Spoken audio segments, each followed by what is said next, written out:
Hayo yanaitwa kwa Kiebrania inamaanisha kochi. Lakini kuna neno la tatu katika habari za nguvu Kiebrania inaitwa halali. Halali humaanisha kusifu kwa nguvu. Kumbuka hilo ozi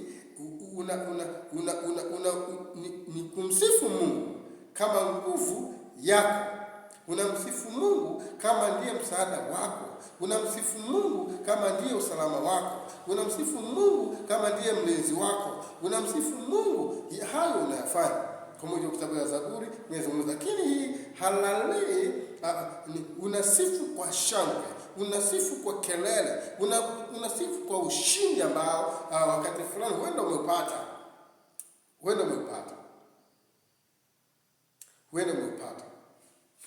Kwa hiyo haya yanatokea na yalikuwa yakifanyika kwa Ibrania.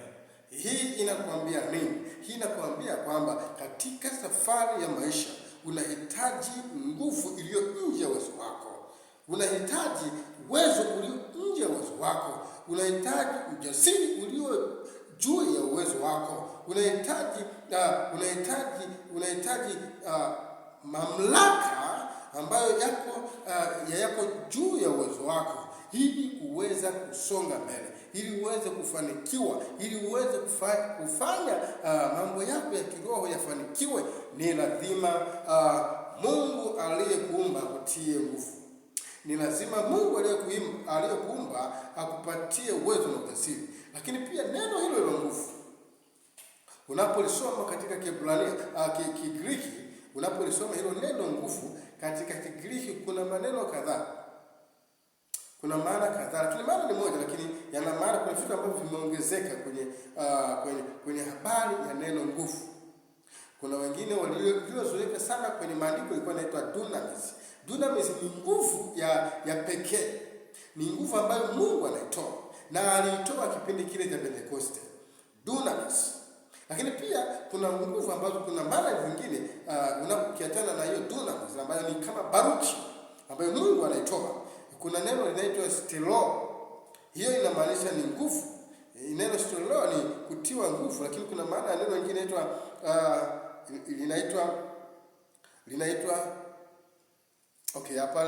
linaitwa palakaleo. Kuna stelo na palakaleo. Neno hili stelo ni neno ambalo linamaanisha nguvu, inamaanisha kutiwa, kupata ujasiri. Lakini pia neno lililoongezeka hapa kwenye stelo ni kukaza. Hebu tusome hilo neno kukaza, na limejengwa katika kile kitabu cha Matendo 3. Tutasoma hiyo Matendo 3 sura ile mstari ule wa 7. Matendo 3 mstari ule wa 7. Mstari wa 7 unasema, akamshika mkono wa kuume, akamwinua, mara nyayo zake za vifundo vya miguu yake vikatiwa nguvu. Hiyo akamshika, alikuwa ni kiwete. Na ukumbuke hiki ni kisa cha Petro na Yohana, ambao wakati wanaelekea kusali, kulikuwa na mtu ambaye hajiwezi, mtu ambaye ni kiwete na ameketi mlangoni pa hekalu ili aendelee kuomba misaada. Anapokutana na Petro, anapokutana na Yohana, wanaingia kwa ajili ya ibada. Wanapomkuta anawaambia, tutazame sisi na kwa jina la Yesu. Kwa jina la Yesu tunakuwa Mungu simama. Halafu wakamshika mkono. Baada ya kumshika mkono, nguvu mbingu ya Mungu akamtia nguvu huyu mlemavu, akamtia nguvu, na hatimaye viungo vyake vikatiwa nguvu, akasimama. Sasa hilo neno kwamba viungo vyake vikatiwa nguvu inaitwa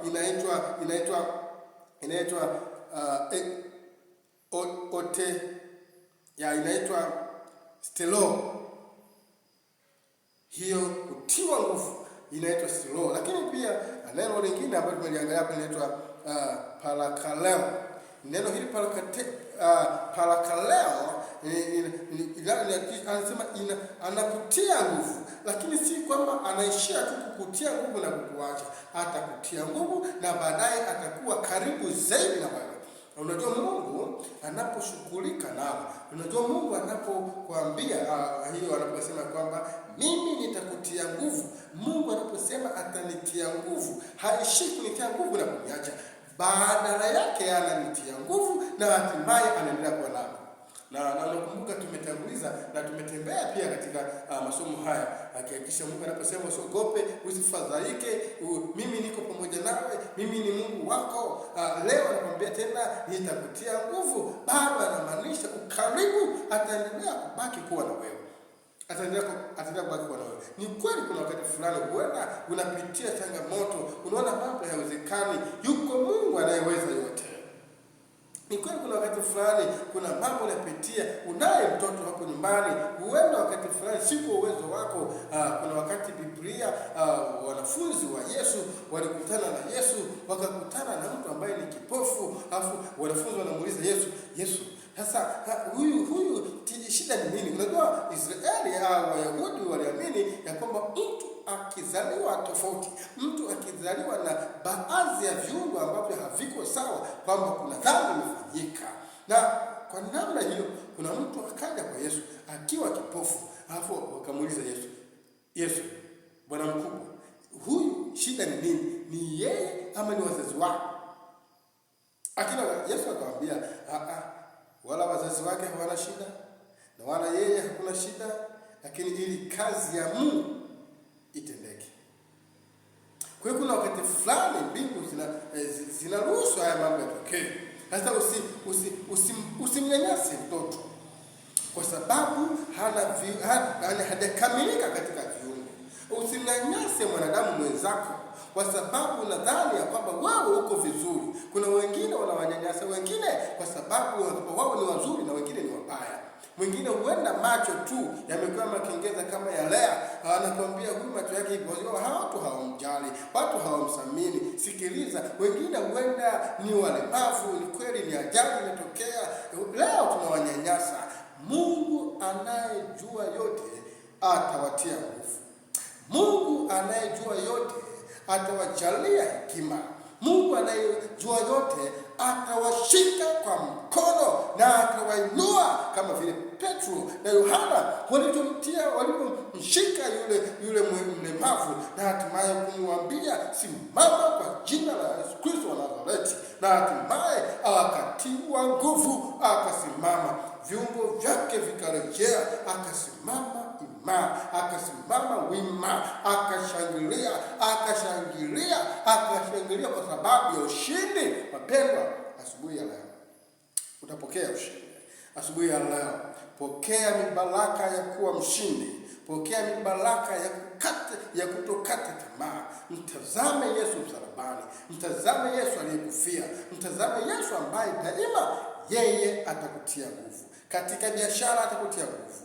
Katika familia yako atakutia nguvu. Katika watoto wako atakutia nguvu. Wapendwa, hata katika zoruba unayopitia, ni kweli wewe umekuwa mtumwa, ni kweli leo uko gerezani, magereza ya kiroho, magereza ya ulaibu, magereza ya maisha ambayo unayafanya ambayo sio makusudi ambayo Mungu alikusudia uyapitie. Lakini sikiliza, leo asubuhi ya leo liko tumaini ambalo wewe hakika Bwana anakusudia kupatia. Na hili ni kukutia nguvu, kukuambia simama uende, kukutia nguvu, kukuambia usiogope, simama, songa mbele. Lakini pia neno la tatu katika habari ya nguvu Kigiriki linaitwa edunamo. Edunamo ni neno la Kigiriki ambalo lina maana kuingiza nguvu ndani. Na ndio hiyo unagundua hapa kuna edunamo ni kuingiza nguvu ndani. Na unajua hili neno edunamo limetokana na ile neno dunamis. Hili edonamo linatokana neno dunamis, maana yake ni nguvu ya pekee inayoingia ndani, na ikiingia ndani vitu vilivyo ndani haviwezi kubaki salama. Wakati wanafunzi wanapitia changamoto za kutokuelewana, wakati wanafunzi wanapitia maisha ya kila mmoja anaona vile anavyojisikia, wanapokaa siku 10 za maombi, wanapoendelea kushughulika na tofauti zao, ndipo nguvu ya dunamis, ya Mungu ikawaingia ndani. Sikiliza, wakati imeingia ndani hii nguvu ya pekee, nguvu ambayo ni dunamis, ambayo kwa kweli kwa maana nyingine ndio hiyo endonamo,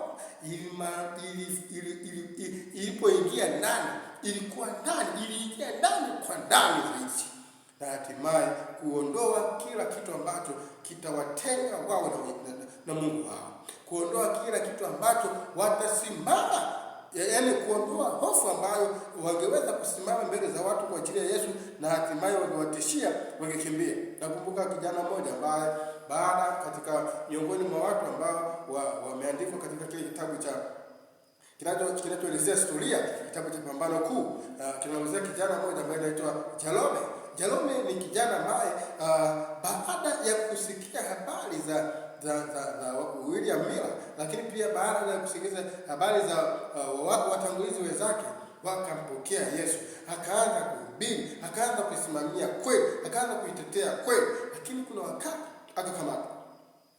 Alipokamatwa akamwambia, kana imani yako, na bila hivyo tunakuangamiza. Na akashuhudia mtendakazi mwenzake anaangamizwa, anauawa, anachoma moto. Baadaye hofu ikamjaa, fadhaa ikamjaa, wasiwasi ukamjaa, na hatimaye akaondoka mahali pale. Akakataa, akaikana imani kwa muda ule kwa sababu ya vishawishi. Ila alirudi nyumbani, alipoenda kukaa usiku wa maombi, usiku wa kupokea nguvu, usiku wa kupokea kutokuwa na hofu tena, usiku wa kupokea dunamis, edonamo, usiku wa kupokea edunamo kwa Jalome,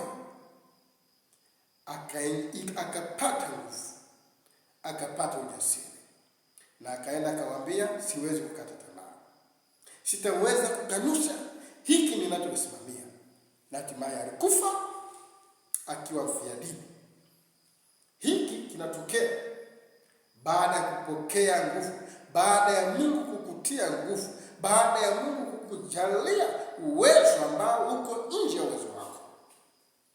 Sikiliza, tunapoelekea mwisho wa somo la leo, mambo haya lazima uyagundue ya kwamba mafanikio yako nje ya uwezo wako, na hivyo ili ufikie mafanikio hayo ni lazima ukubali ya kwamba ninahitaji nguvu iliyo nje ya uwezo wako. Ni lazima ujue ya kwamba ninahitaji kutiwa nguvu zaidi, na hii kukubali tu, kukubali. Mungu anasema usiogope, mimi nitakutia nguvu. Ni kumkubali Kristo, kumkubali Mungu afanye makao kwenye maisha yako. Maana Yohana anasema ya kwamba ninyi hamwezi kufanya neno lolote. Wewe huwezi kufanya neno lolote, utayafanya yote katika yeye ambaye atakutia nguvu. Ni Mungu pekee, ni Mungu pekee, ni Mungu pekee ambaye wewe anaweza kukutia nguvu na ukasonga mbele. Sikiliza neno haya nasema, lakini pia neno hilo Kilatino anatumia neno fortitudo ambayo kimaanisha haki, lakini Kiingereza anatumia neno courage ambayo inamaanisha kumfanya mtu kuwa na lengo, kulenga mema. Hiyo neno courage inamfanya mtu alenge mema, siku zote alenge mema, hata kama maisha yake, hata kama changamoto zimemsonga. Hii ni kutia moyo katika siku ya leo.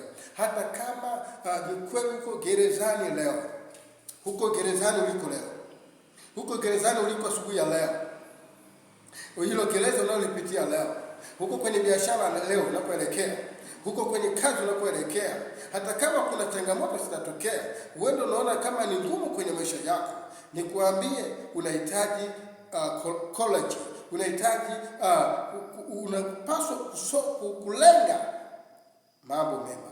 Katende mambo mema siku zote. Haijalishi leo hujui utaishije, haijalishi leo una mahusiano yako yakoje, lakini nikwambie, jaribu kuendelea kutenda mema. Ukitenda mema ni njia ambayo hakika Bwana atakutia nguvu. Atakutia nguvu. Atakutia nguvu wewe, atanitia nguvu mimi kama nikifanya hivyo. Kwa hiyo Mungu atusaidie na Mungu atuwezeshe ili katika safari ya maisha yetu asubuhi ya leo, tunapoelekea katika shughuli mbalimbali asubuhi ya leo, Bwana anatutia moyo, Bwana anatutia nguvu kusonga mbele, kuwa na tumaini, kuwa na imani imara, kuendelea kumtumainia, kuendelea kumtegemea katika biashara, endelea kumtumainia, endelea kumtegemea katika kazi yako hapo ofisini, endelea kumtumainia, endelea kumtegemea. Yuko pamoja nawe, kamwe hata kuacha. Hawezi kukuacha. Tunapoelekea mwisho wa somo letu la siku ya leo, tusome kile kitabu cha Wafilipi wa kwanza. Wafilipi 4. Na kabla tujasoma Wafilipi 4, tusome ile Warumi 16:25 Warumi inasema, sasa na atukuzwe yeye awezaye kuwafanya imara. Wapendwa, sasa hivi tunapaswa kumtukuza yeye ambaye anaweza kutufanya imara, sawa sawa na injili yangu na kwa kuhubiriwa kwake Yesu Kristo, sawa sawa na ufunuo wa ile siri iliyostirika tangu zamani za milele. Sasa na atukuzwe yeye awezaye kutufanya kuwa imara. Mungu wetu atukuzwe, kwa sababu tayari ameahidi kututia nguvu, ameahidi kutufanya kuwa imara pale magumu tunapopitia. Mungu atutie nguvu, atusaidie sana. Lakini pia neno la mwisho tunapoelekea kufunga ni kitabu kile cha Wafilipi. Tusoma nami katika kile kitabu cha Wafilipi sura ya 4 na fungu lile la 13. Sura ya 4 Wafilipi na mstari ule wa 13, neno la Bwana linasema, tunayaweza mambo yote katika yeye atutiaye nguvu. Haleluya! Popote unaponisikiliza leo, mambo yako yote utayaweza katika Mungu ambaye atakutia nguvu. Biashara yako utaiweza katika yeye atakayekutia nguvu. Sikiliza, utumwa unaopitia leo, Bwana anaweza. Utaweza kutoka. Tukuongea mengi, lakini nikuhakikishia kwamba wako wengi ambao walipitia maisha fulani ya uraibu, lakini Bwana amewatoa kwenye uraibu. Wako wengi waliopitia kwenye maisha ya ukahaba, lakini Bwana amewatoa kwenye maisha ya ukahaba. Wako wengi waliopitia kwenye maisha ya ulevi, Bwana amewatoa kwenye maisha haya ya ulevi. Ninayaweza mambo yote katika yeye anitiaye nguvu. Dunamis ninaitamani leo, siku ya leo. Dunamo ninaitamani leo ijae ndani ya moyo wangu. Ninatamani Bwana akujaze asubuhi ya leo. Ninatamani Bwana akujaze asubuhi ya leo. Ajaze familia yako, ajaze mume wako, ajaze hii dunamis kwenye moyo wako, ili kwamba uweze mambo yote, maana yeye atakuwa pamoja nao. Atakuwa pamoja nao. Bwana akubariki sana. Bwana akutie nguvu kama alivyoahidi. Ahadi yake aitimize kwenye maisha yako.